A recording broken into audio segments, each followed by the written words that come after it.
following is a paid program. The opinions expressed are not necessarily those of WNBU and Interbanks Media. Welcome to All Things Money with David Blain, a thoughtful and revealing discussion of actionable ideas and effective strategies to help you through the complex world of investing, taxes, and real estate. Now, with All Things Money, here's David Blain. Hello and welcome to All Things Money. I'm your host for the show, David Blain. Thank you for joining us today on 94.1 FM WNBU, Cable TV 10 in New Bern, as well as on the World Wide Web at www.D.L.Blain.com. Thank you for joining us today. We've got a great show planned. A lot of our ideas for the show come from you, our viewers and listeners. So if you have any comments or questions on topics that we cover or something you'd like for us to cover, feel free to send us an email, allthingsmoney@dlblain.com. Give us a phone call. Our number is 252-633-0107. Or visit us on the web and you'll find both the email as well as the phone number at www.dlblain.com. There you'll also find information about myself, my firm, what we do, and archive copies of the show. So if you miss a segment or a whole show, just go on over there to our website and you can listen or watch. So we've got a great show lined up for you today. We wanted to start off talking a little bit about some of the things that are going on in the media, the protest movement, the populist movement against people that make or earn money for a living, talking about the 99%ers protesting on Wall Street against the 1%ers. Well, wherever you fall on this debate, I thought it would be useful to talk about some facts. I always like to talk about facts on the show, cut through the media hype, media spin, and talk about some facts. So what I wanted to do was determine, well, who are the 1%, and are they really on Wall Street? Why are they protesting Wall Street? Where do these people live, and what sort of jobs do they have? Fortunately for me, since I've got a lot to do at work, there was already this research done by a group of folks, John Bakaja of Williams College, Adam Cole, the Treasury Department, and Bradley Heim of Indiana University did some research based on 2005 tax data. Now, the IRS periodically releases tax data in aggregate, and they boil information down. We routinely quote these statistics on the show. Sometimes the data is a little bit behind, people filing and the IRS crunching the data. So this is from 2005, but it gives you a general idea of what's going on. So what it found was that a third of Americans in the top percentile were executives, managers, and supervisors who work outside of finance. So fully 1/3 of the top 1% earning Americans in America doesn't work in finance. The second highest profession was people in the medical profession. So I don't know why this is not, why they're not protesting against doctors. Not that they should, I'm just pointing out. Financial professions, including management, was third on the list at 13.9%.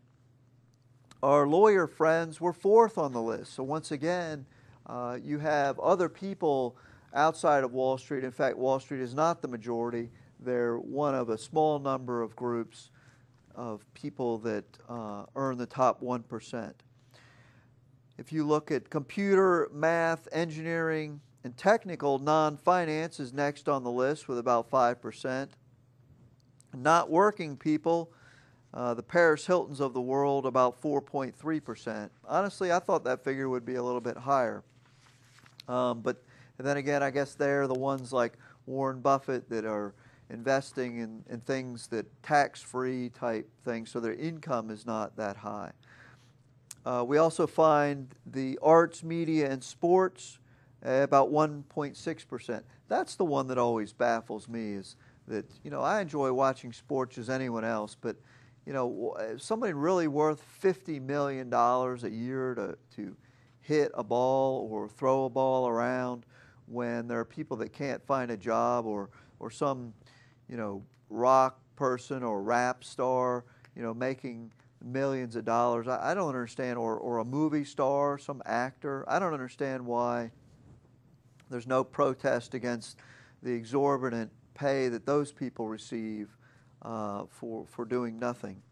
Now, given the study goes on to further talk about the share of 1%ers who work in finance has been rising, and they take the data back to 1979, and so the percentage of people in finance that are in the top 1% has been rising. However, what this study does not show that I know is the percentage of finance of the economy.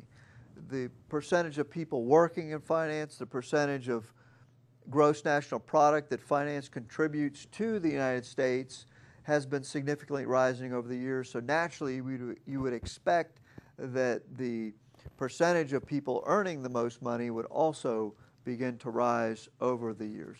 This is the one that fascinated me. Government, teachers, and social services came in at about 1% of the people in the top 1% of households earning in America.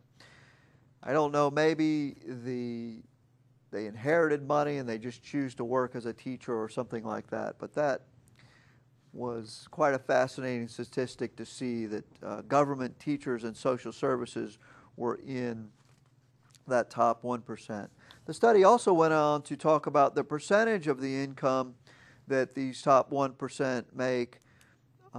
So when we look at the share of the income in the top 1%, the year that this study was done, it was about 17%.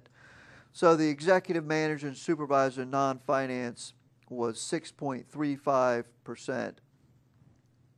So out of the total earnings in America, executives, managers, and supervisors in non-finance made about 6.35%, where our government, teachers, social workers, they were about 0.1%.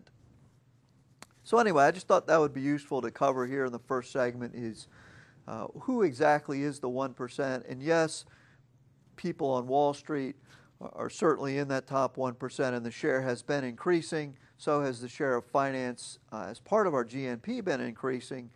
But there are other professions that certainly are in the top 1%, medical, lawyers, that sports people, entertainers, and don't forget it, almost 1% are government workers, social workers, and teachers. Okay, so as like always, we want to make sure that you do your research on these type of things.